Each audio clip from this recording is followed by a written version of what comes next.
So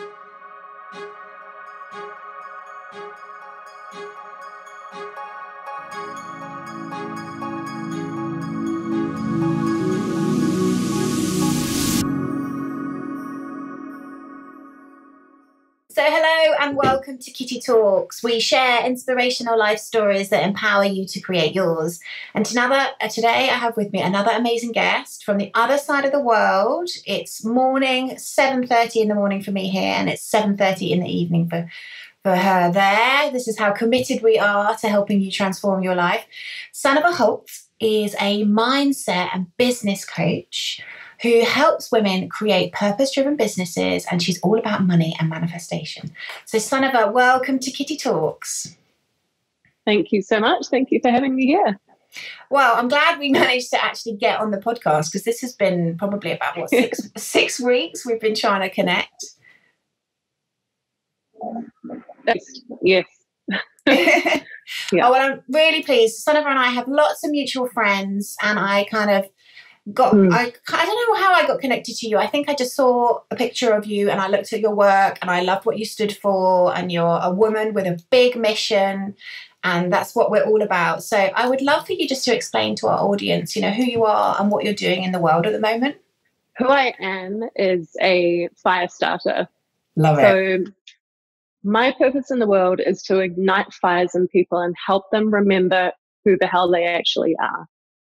And how that manifests is through helping people create a massive impact in the world and accelerate their income through money mindset manifestation, and really growing or creating purpose-driven business. Beautiful. And I know you're a self-made millionaire, and you've kind of done some amazing things in your life. So we're going to dig into your story.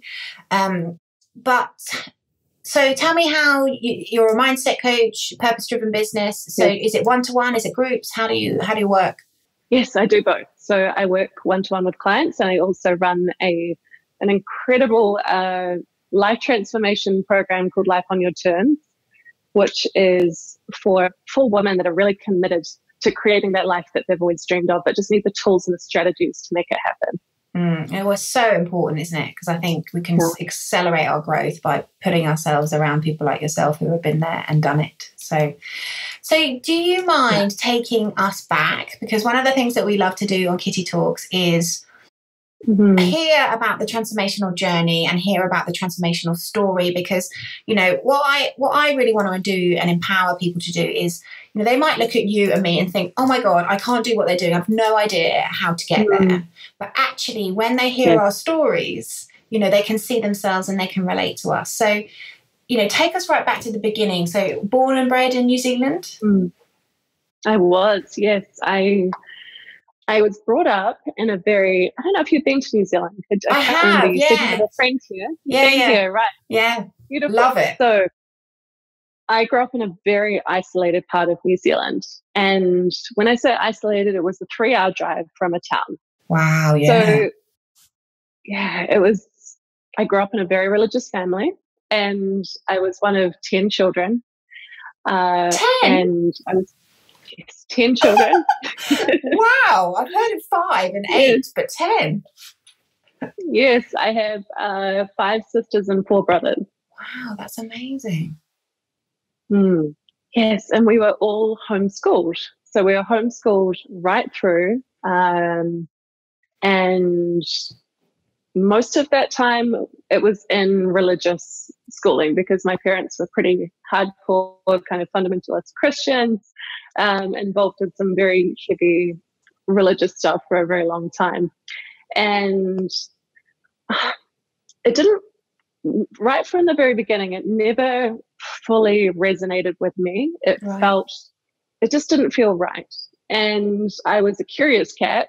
I was obsessed with knowledge, and I was obsessed with reading, and I would read, literally read anything I could get my hands on. I remember as a child, one of my favorite things to do, aside from go to the library, was to take a pile of books, get in a kayak, and kayak miles across the bay. We lived by the ocean. And I would kayak miles across the bay and sit on a beach for the entire day, and then kayak back for dinner that night, and just read all day, and just fill my brain with whatever I could get my hands on. there was a real dissent between this knowledge and what my parents were teaching us, what we were learning in this religion, and it didn't quite add up for me. And it just grew as I got older, this dissatisfaction with this being in this little bubble. And at the age of 15, all I really wanted was to go to school, be a normal child, like a normal kid. And I begged my parents to let me go to high school. Yeah. So that took a lot of convincing. They were very anti-secular schooling. They were anti the government, the police, the medical system. They're kind of anti any of that kind of thing. And so I had to harass them for a long time. Eventually they gave in. And the condition that they gave in on was that I had to pay for it myself. So that was a big deal at the time. You know, we were living in an isolated area. We had to pay for board. It wasn't a free ride. And this was going to cost, I think it was about $3,000, which was a lot of money at the time because I was 15. This is, this is like 22 years ago, right? And I don't know if they believed, I thought maybe they didn't believe I could do it. So it was just but that was a motivator in itself, I would have thought. Yes, absolutely. Yeah.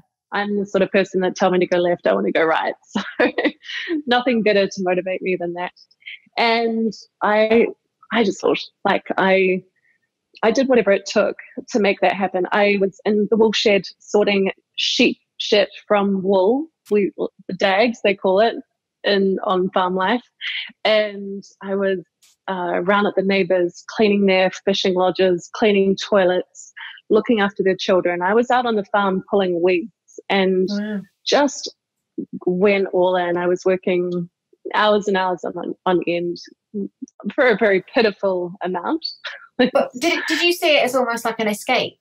Was it like this is my way out of, or I just like, what was your driver towards going to the school? Yes, I definitely wanted out. Yes. And I wanted to be in a different life. Yeah. And I really wanted to go to school because it was also that thirst for knowledge, that thirst for expansion, which I wasn't getting what I wanted where I was. Beautiful. Wow. So how long did it take you to raise $3,000? Oh, I think it was a few months, and I started at school. I went for my last year when I was 16. So you went for the last year from 15 to 16 to school? 16 to 10. Okay. Wow. That's amazing that a 15-year-old can earn $3,000 because it is a lot of money, you know, but you were motivated, you were on a roll. Yes. Yeah, it was. Very motivated. Yeah. And it was a beautiful example to myself that I was, that I could create whatever I wanted, that if I was committed, then I could make it happen. And that's something that's repeated in my life time and time again. I'm so grateful for that lesson. I'm so grateful for that experience that my parents have given me, that has led me to go on and create so much else in my life. Because at the age of 19, I just finished I'd been overseas. I did a journalism diploma, wasn't lighting me up. I didn't want to pay interest on that loan. And so I got into hustle mode, and I was also thinking I would go and travel around the world and do lots of exploring, which is another really big passion of mine. And at that point, I was in Queenstown and I was walking around and I walked past a real estate office, and something in the window caught my eye. I saw this property, and I don't know why it caught my eye. I'd never had anything to do with property before. My parents weren't entrepreneurial. I had no clue about mortgages or properties or banks or any of that kind of thing. But it was calling me. So I went in and I spoke to the property agent, and I used to go and view that property. And this was the start of another really exciting chapter in my life, because that led me over a few months of looking at properties, figuring out what I would have to do, how I could make it work, to buying my first house when I was 19. Wow. And I love that story, because that's all what we're all about here on Kitty Talks, is empowering people to listen to that inner voice. And, you know, like you didn't know why you were going into that real estate agent's shop, but you followed what you felt. And then you didn't let your head get in the way, because most kind of 19-year-olds might say, well, there's no way I can do that. There's no way I can do it. So you just put your head down and worked out and figured out a way you could buy it. Yes, and that is why I'm so passionate about mindset. Yeah, right? Wow. Because with the right mindset and learning to tune in and trust our intuition, we literally can achieve anything that we want to. You are speaking. I'm absolutely speaking my language. Like, it's all about having the right mindset, an empowering mindset, and, you know, like asking the right questions, isn't it? How can I afford to buy this, and how can I make this work? And by asking our unconscious, that's when we get the answers. So how did you do it? I'm really curious. So I pulled from every single direction. So I'd been saving to go overseas. I talked to mortgage brokers. It was making an income, because I was working at the time. I was working 2 jobs. I was working 40 hours a week. Oh, sorry. I was working 80 hours. 80, yeah, wow. At the time. Yeah. But I mean, obviously back then properties were much less expensive than they are now. Sure. You know, Auckland and New Zealand, this property market is crazy. But I also had some KiwiSaver. I found ways to make it work. And I just kept, in that time, that few months, every single cent was going towards my deposit. And even after I bought the property, every single cent for about 5 years went into that mortgage so I could pay it down and buy another one. Wow. And so so you basically researched property, got to understand how the market worked, paid down the first one, and then remortgaged to buy the second? Exactly. Yes. And in that time, that's when I got really heavily into personal development, because there seemed to be a correlation between property and personal development. So when I was looking into property stuff, you know, Robert Kiyosaki came up.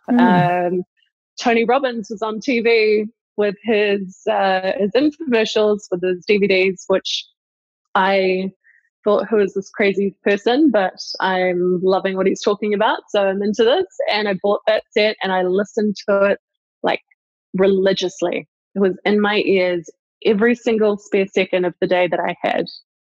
And I was just soaking that up and like going, okay, what is it? How can I keep taking my life to the next level and the next level and the next level? And it was just that thirst, you know, like I'm sure you've experienced what that feels like, to just be so it's like a hungry. rabbit hole. Yes. Yeah.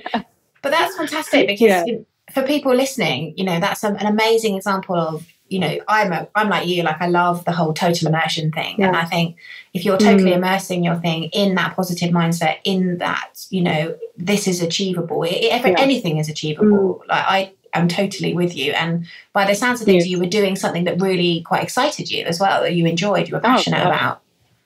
I freaking loved it. Like, I think that is the biggest thing that I've noticed about anything that I've been very successful in my life, whether it's when I was with the property business, I had a raw food business, which was really successful. And now my coaching business, it's all been from that place. It's never been about money first. So I fully believe that money and purpose they both need to be important, right? But the money can never come before the purpose.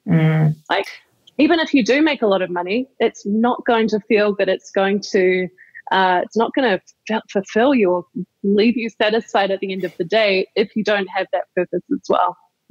Yeah, I know. I could totally agree. We talk a lot about following your highest excitement, because it's almost like a compass to your own direction. Like, it's giving you the signs and signals of where you should be going and where you can be successful. And like you said, you know, when we have purpose, we are happier, healthier, and way more fulfilled. So talk to me about the transition. So you started doing loads of personal development, obviously gaining real strength in your own mindset and what was achievable.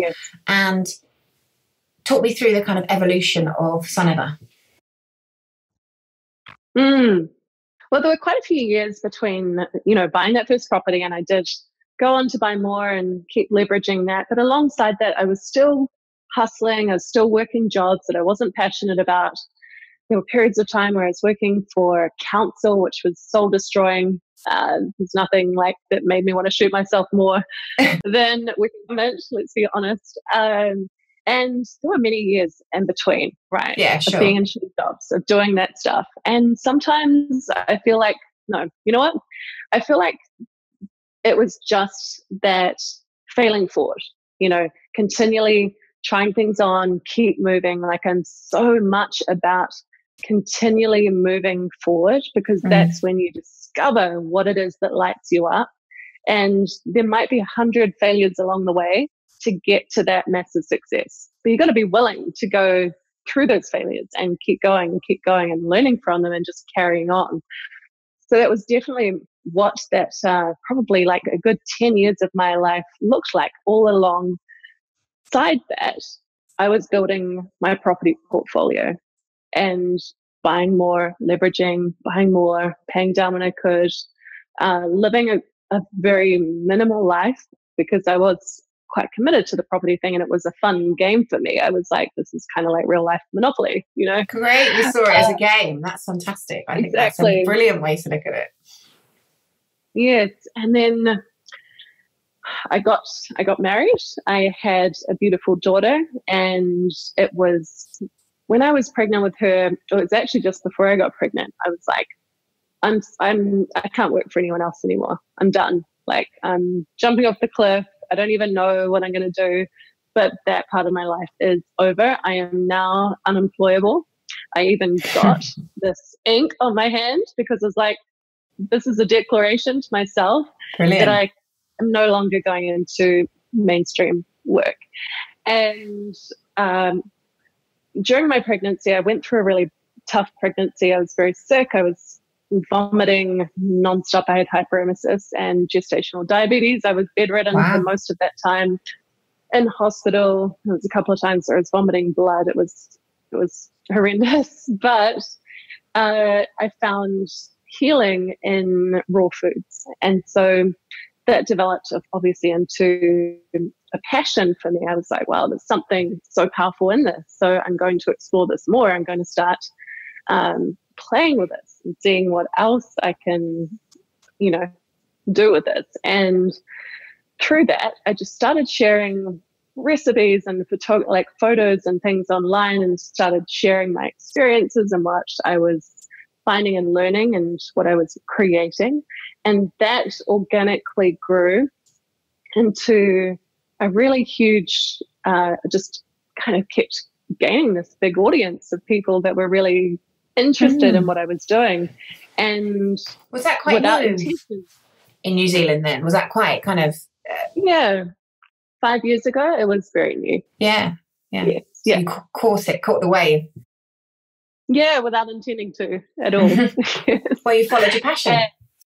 Yes. Yeah. And that turned into a business and was making great money. But there was a period of it was making great money, but there was a point as well that three or so years ago, 3.5 years ago, I felt like I had ticked all of the boxes in my life, right? I'd become a multimillionaire through my property business. I was creating this amazing income through my raw food business. I had a lot of freedom. I had this beautiful family. I had the house with the white picket fence. I was traveling, a few times a year, and I felt empty. I was like, I've ticked all the boxes, and why am I not feeling satisfied?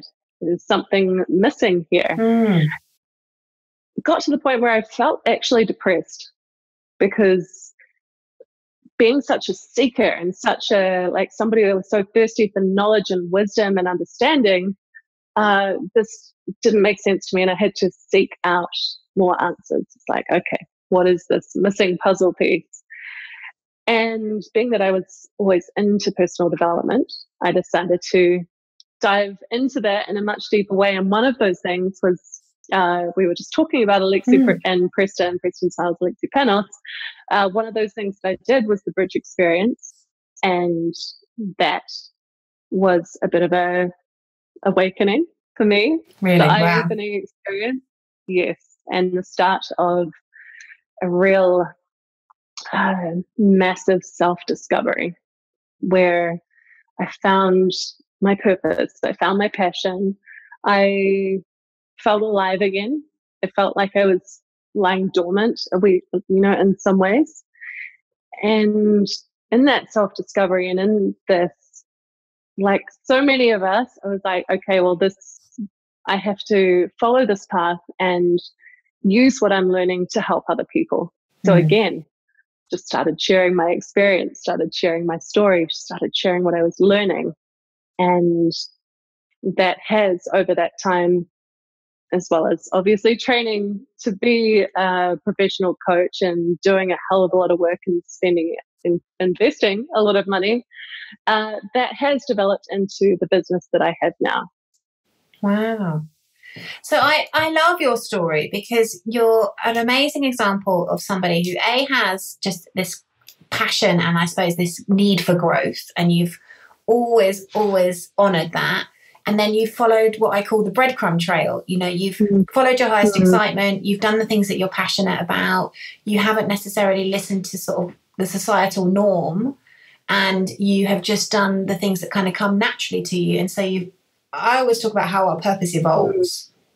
People think that they're going to wake up one day and know why they're on the planet, and that isn't how it works. Clarity comes through engagement, not thought. And I can really see that in your journey, because you've really followed that breadcrumb trail, and that's obviously led you to a point where you didn't feel the level of satisfaction and fulfillment. And that for me only comes when we're in service. That deep level of satisfaction and fulfillment. Money will never give you that. That money's a great thing to have. It gives us freedom, it gives us choice. But where you get that real sense of purpose is when you dive into the work that you're doing, when you use your gifts and talents in service to others. So that's beautiful. Yeah. And talk to me, because I get this question quite a lot, and I'd love your thoughts on it. Like, I've had to push through a lot of my own self-doubt, I don't necessarily enjoy doing, I enjoy talking now and I enjoy interviewing people, but I had to push through a lot of my own self stuff, being on camera, doing things out of my comfort zone. And I think people also get a little bit confused because they think your purpose is going to be just really simple, and and in a way it's your passion, but boy, does it make you grow. So I just love your thoughts on that, basically. Yes. For a start, I would say it's absolutely simple, but it is not easy, right? There's such a big difference between the two. It has never been easy, and that is what makes it so worth it, right? Like, I am the juice is so much sweeter because I've worked so hard for it. And there's no growth in a comfort zone. And it is only when we're willing to get really uncomfortable that those shifts happen, that evolution truly happens. And that, hello, there she is. Come and say hello. Hello, gorgeous. Tired. Oh, is it? So just for those of you listening, Sunniva's daughter has joined us, and she's very beautiful, but she looks like she's a little bit sleepy. So what's her name, please? Lily. Hi, Lily. Yeah. Hi. She might not be able to. I know she can. I'm not sure if she can hear because I've got my earpods in. She is this very gorgeous, beautiful little girl, and she wants her mummy. So we are gonna just wrap up this interview and thank Sunniva for her time, because I love her story. It's incredible. So, real example of somebody who's followed their passion. So, no problem, Sunniva. She's beautiful. She's gorgeous. Thank you. So, I'm really conscious of your time, and it's nighttime over there. So, yeah, just, I suppose, any advice for our listeners, and then I will let you go. To really shut out the noise. There is so much information out there, and it can get very overwhelming. And it's so easy, we're seeing stuff on Facebook and in the news and like Instagram and everywhere, there's information coming at us. And a lot of it will take us away from the path that we are meant to be on, the one where our inner guidance is leading us to. So it's so important to like really be self and learn to shut all of that out and tune into that inner voice, that intuition, that gut that always knows the truth. Because you can never go wrong from that place of intuition. I really believe that. And I operate, everything in my business comes from that place, right? Everything I've been able to manifest comes from that place. It's when we're forcing everything, that we're trying to push things and we're trying to make it happen. We're following strategies and systems and doing all the right things and trying to beat the algorithm and all that kind of stuff, that we can really get off course, and it can just take us further and further away from our purpose, from our path, what it is that we are truly being called to.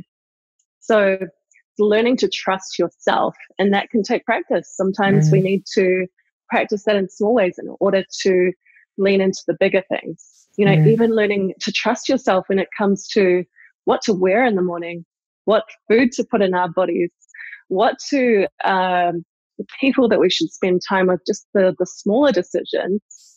It helps build up that trust with ourselves. I love that. I'm totally with you. It's your soul, your purpose, your mission. There's 7 billion people on the planet. There's only one you. You are completely unique. No one is going to have the same journey as you. Stay in your own lane and, like you said, filter out the noise. Love it. Fantastic. Oh, Sunniva, thank you so much. I really appreciate your time, because I know, it is difficult to talk to New Zealand. We're 12 hours difference, and obviously it's bedtime for your daughter. So no, I really appreciate you coming on and sharing your wisdom. Oh, thank you so much for having me. It's been such a pleasure to chat with you, and it's been an honor to be on the show. Thank you. Absolutely. And we will have all of Sunniva's details in the show notes, so you'll be able to connect with her there. We'll have her Facebook, her Instagram, her website and everything. But yes, thank you so much, and we will see you again next week with another amazing guest on Kitty Talks. Bye-bye. This podcast was sponsored by my Do Your Dharma course. Create a life so good that you pinch yourself. This 8-week online course demystifies Dharma and shows you how to tune in to why you're really here. Go to www.kittytalks.com/do your Dharma.